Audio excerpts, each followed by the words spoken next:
y con el tiempo van mejorando las condiciones porque empieza a cultivar en el terreno una agricultura de subsistencia, ¿verdad? Siembra frijol, maíz, hortalizas y con eso subsisten.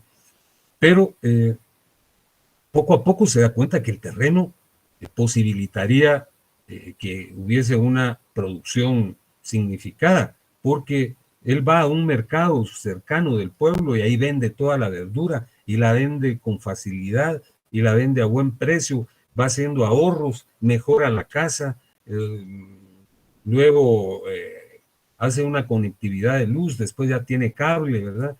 Cuando se da cuenta, él ya tiene 15 años de vivir ahí con su familia.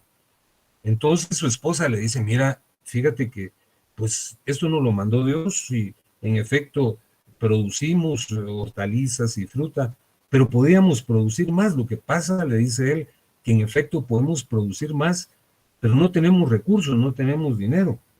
Bueno, hagamos un préstamo. Aquí yo sé que me están prestando atención, pero quiero que me presten atención de manera más enfática.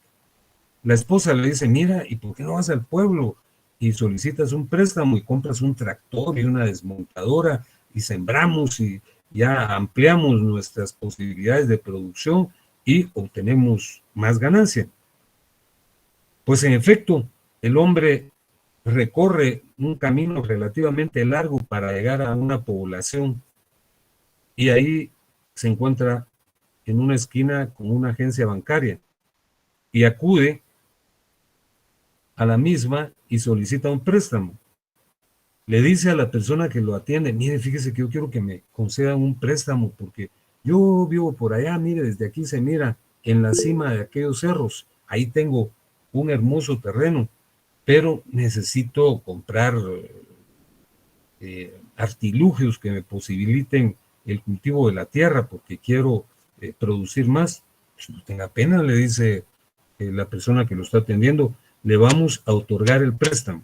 Oigan esto, le vamos a otorgar el préstamo, pero necesitamos una garantía.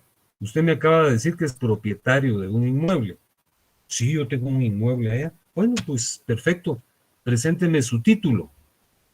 Y el hombre saca de su bolsillo aquel viejo documento que redactaron en una hoja de un almanaque que estaba tirada entre la espesura con el señor que le vendió el terreno. Ya está amarillenta, ¿verdad? Y medio rota.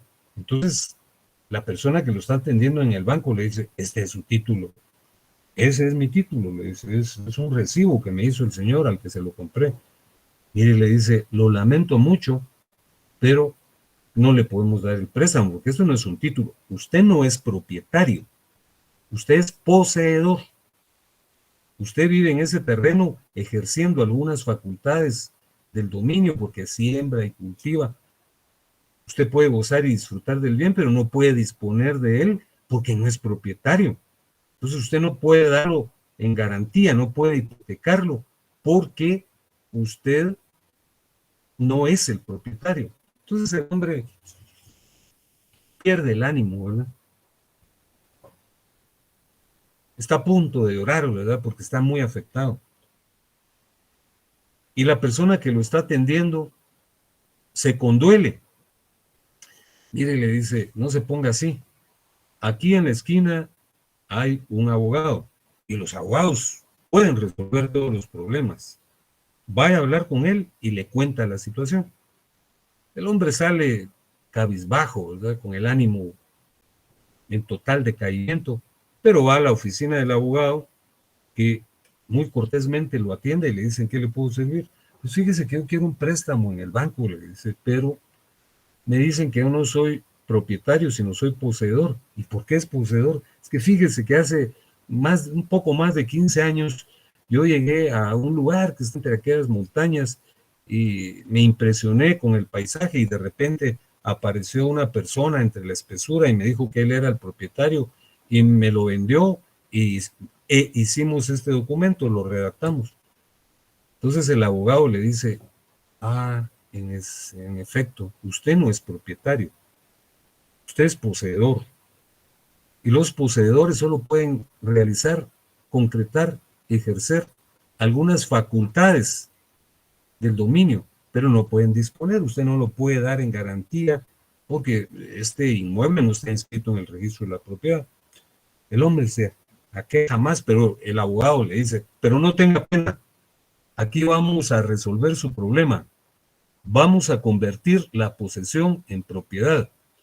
Mire, le dice, vamos a leer el artículo 620 del Código Civil, mismo que ustedes leerán conmigo en este momento. Vean el artículo 620 de su código, que es el precepto que regula cómo la posesión puede convertirse en propiedad. ¿Ya lo tienen a la vista?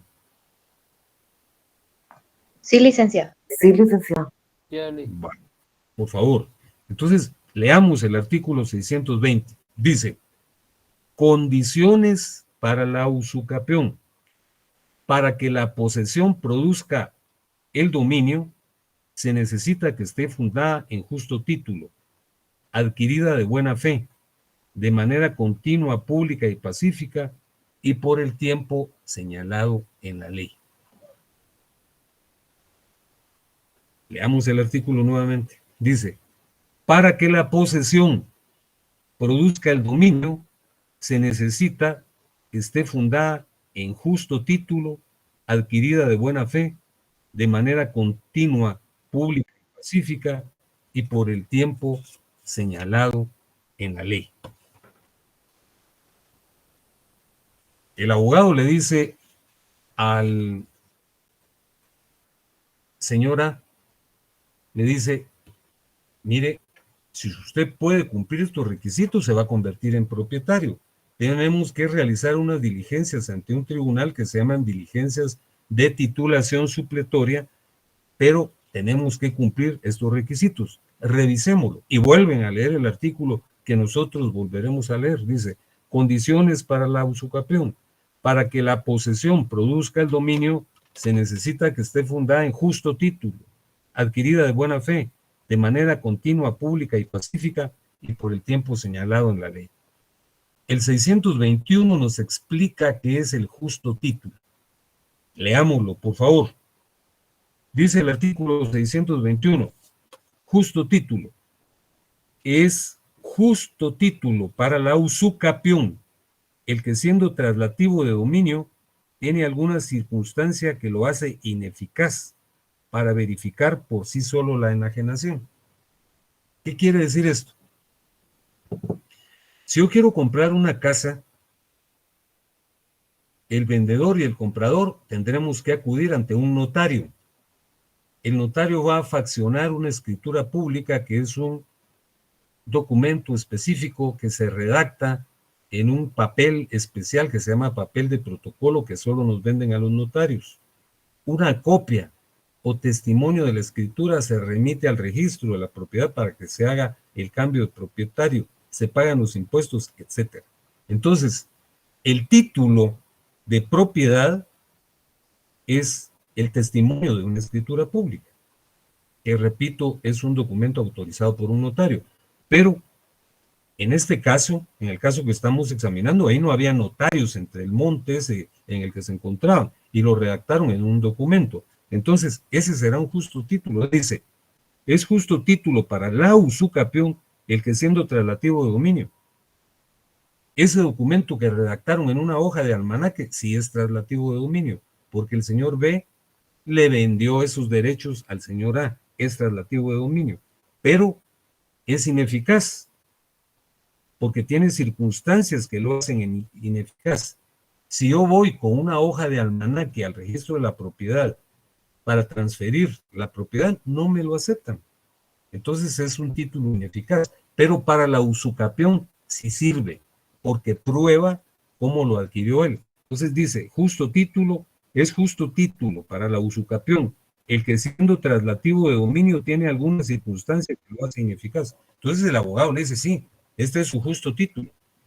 Es ineficaz porque no lo podemos presentar al registro, pero para los efectos de la usucapión es valedero. Entonces ese es el primer requisito y usted lo cumple. El segundo requisito es la existencia de buena fe. Miremos el 622, ahí nos explica qué es buena fe. ¿Ya lo están viendo? Sí, licenciado. Sí, licenciado. Muy bien.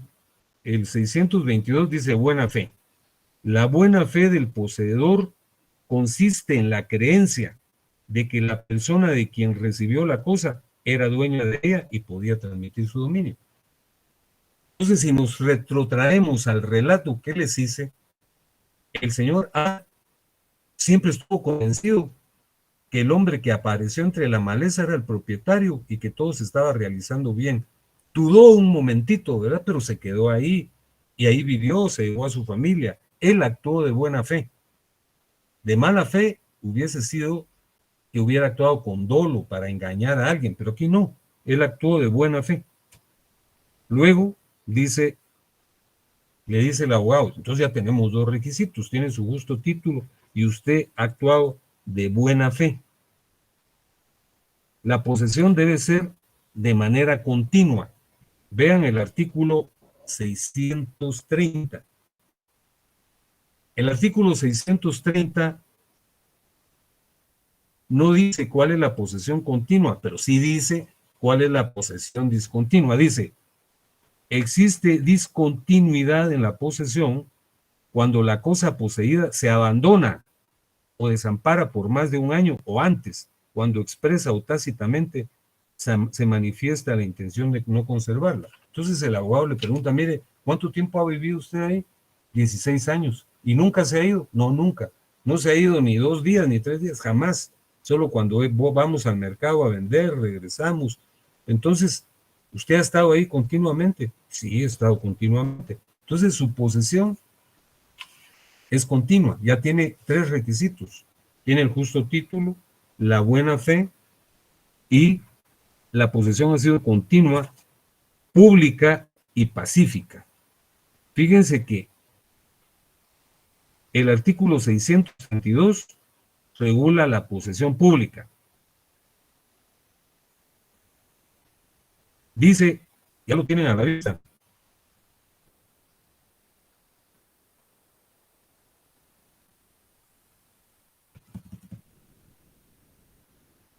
no sé si me están oyendo.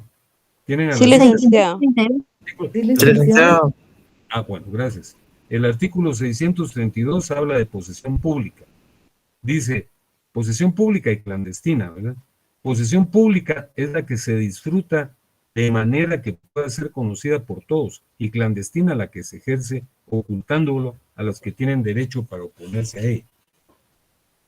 Fíjense que cuando el señor llegó vivía solo con su familia, pero después llegaron otras personas y contrató los servicios de luz, les conté que instaló un teléfono, tiene cable, etcétera, y todos los vecinos se conocen, hasta hicieron un comité ahí pro mejora de ese sector, ¿verdad? Entonces, es público porque todos lo conocen, tal y como dice el artículo 632.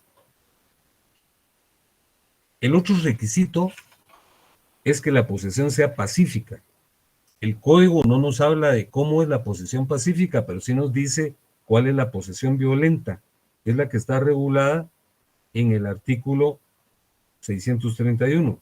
Dice, es posesión violenta la que se adquiere por la fuerza o por medio de coacción moral o material contra el poseedor, contra la persona que lo representa o contra quien tiene la cosa a nombre de aquel.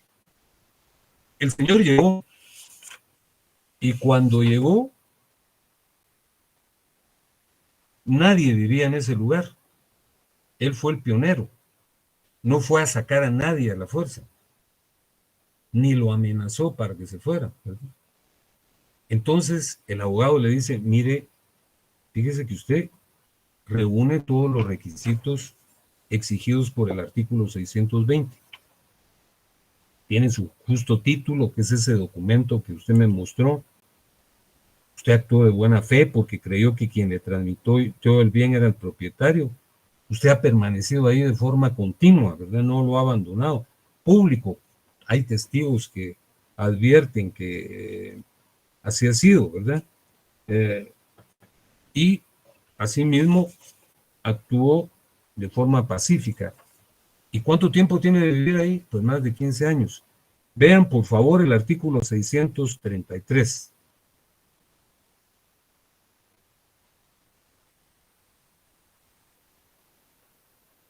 ¿Ya lo están viendo? Sí, licenciado. Gracias. El artículo 633 dice, posesión de bienes inmuebles. Tratándose de bienes inmuebles, la posesión por 10 años, con las demás condiciones señaladas en el artículo 620, da derecho al poseedor para solicitar su titulación supletoria, a fin de ser inscrita en el registro de la propiedad. Y el 634 dice, las diligencias de titulación supletoria deberán sujetarse al procedimiento que señala la ley respectiva y la resolución aprobatoria de las mismas es título para adquirir la propiedad. Es un proceso, ¿verdad? Yo lo voy a asesorar, le dice el abogado, y plantean la demanda en donde él hace la narración de que vive ahí 15 años, que lo compró a una persona que él no conocía, pero que redactaron ese documento que es el justo título y que ha permanecido en ese lugar de manera continua, pública y pacífica y por más de los 10 años contenidos en la ley, ¿verdad? Entonces, el juez recibe las pruebas, ¿verdad? Oye, los testigos, a los vecinos, examina el título, etcétera, el justo título, dicta la sentencia, reconociéndolo propietario, y la certificación de esa sentencia es el título supletorio.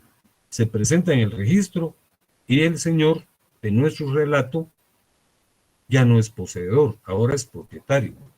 Entonces ahora puede llegar al banco con la certificación expedida por el registro o con la certificación de la sentencia, ¿verdad? No, con la certificación expedida por el registro, porque la sentencia es la que hay que presentar al registro, y llega y solicita el préstamo y la persona que lo atiende en el banco le dice, sí, ya cumplió el requisito, es usted propietario. Pues esa es la posesión. Y fíjense que con esto estamos terminando la clase. Aquí les explico en breves líneas lo que yo les he expuesto y los requisitos de la usucapión, ¿verdad? Fíjense que había algo que se me había olvidado, pero que lo traigo a cuenta ahora. Los bienes que pueden adquirirse por titulación supletoria son varios, pero hay algunos que no se pueden. Están regulados en los artículos 636 y 637. El 636 dice, los inmuebles situados dentro de las reservas del Estado no pueden titularse supletoriamente. Tampoco pueden titularse los excesos de las propiedades raíces, los que se adquieren según lo dispuesto por leyes administrativas de la materia. Entonces hay inmuebles que no pueden titularse, ¿verdad? Los que están dentro de los 15 kilómetros a lo largo de las fronteras, solo lo pueden titular los guatemaltecos. Por ejemplo, en la frontera con El Salvador, de la frontera del Salvador, 15 kilómetros en adelante, solo lo pueden titular guatemaltecos, porque si no sería una penetración extranjera, ¿verdad? Bueno, entonces esa es la usucapión. Fíjense que en lo sucesivo vamos a utilizar otra mecánica respecto a los cuestionarios. Cada vez que vaya abordando ciertos tópicos, les voy a dar un cuestionario. Ahora les estoy dando un cuestionario sobre la accesión y la usucapión, es decir, ya para que cuando el examen se aproxime, pues ustedes ya lo tienen, ya tuvieron tiempo suficiente para resolverlo y para estudiarlo. Este cuestionario tiene 19 preguntas e involucra la accesión y la usucapión. Así es que cada 2 temas o cada 3 temas les voy a ir dando su cuestionario. Bueno, con esta exposición concluimos la temática del día de hoy. No les voy a formular preguntas de momento y les deseo que tengan buena tarde. Licenciado. Sí, por favor. Disculpe la consulta. El ejemplo que usted dio aplica en caso que la propiedad no estuviera registrada en el registro de la propiedad. Les quiero comentar esto. El registro de la propiedad es un ente que fiscaliza, tutela, cuida la propiedad. Si yo soy propietario y tengo un inmueble de mi pertenencia inscrito, tiene su número, folio y libro, eso no se puede titular supletoriamente, ¿verdad? Fíjense que cuando se inician las diligencias de titulación supletoria, se hace una publicación, ¿verdad? Y las personas que estén interesadas dicen, no, él está titulando un inmueble que es de mi propiedad. Entonces, no se puede. Fíjense que hay situaciones en las que no es viable titular porque ya está inscrito. Las situaciones en las que no se puede titular, ya las señalé. En primer lugar, no se puede titular en las reservas del Estado. En segundo lugar, no se puede titular dentro de los 15 kilómetros fronterizos si uno no es guatemalteco. Y obvia y lógicamente, no se puede titular los bienes que ya pertenecen a alguien, porque la usucapión es un mecanismo para convertir la posesión en propiedad. Pero si ya el bien tiene propietario, pues definitivamente no es viable que se inicie y tramite diligencias de titulación supletoria. Definitivamente no es posible, porque precisamente para eso los inscribe uno en el registro, ¿verdad? Y el propietario puede oponerse. Puede haber asumido una actitud de indolencia y que ahí tenía abandonado su terreno y que hubo personas que tenían la pretensión de ocuparlo y convertirse en propietarios, pero se solicita la intervención de la propiedad. El ejemplo tal vez no es el más adecuado, pero ustedes no sé si recuerdan un suceso que aconteció realmente hace poco tiempo, ahí en la zona 21, ¿verdad? Que llegaron unos usurpadores, ¿verdad? Y estaban ocupando el campo de fútbol y unos terrenos que pertenecían en copropiedad a los propietarios de una colonia de la zona 21 y se iniciaron las diligencias, se probó que eso era propiedad comunal y no pudieron titular, ¿verdad? Además, la posesión se lleva a cabo, se concreta en bienes que no son propiedad de nadie. Vean el caso, la situación que regula el 614, casos en que no hay posesión. No es poseedor quien ejerce el poder sobre la cosa en virtud de la situación de dependencia en que se encuentra respecto del propietario de la misma y la retiene en provecho de este en cumplimiento de las instrucciones que de él ha recibido. Fíjense que se da muy a menudo que yo contrato a un guardián, ¿verdad? Y lo llevo a un terreno de mi propiedad que está alejado del sector citadino y el guardián quiere titular, ¿verdad?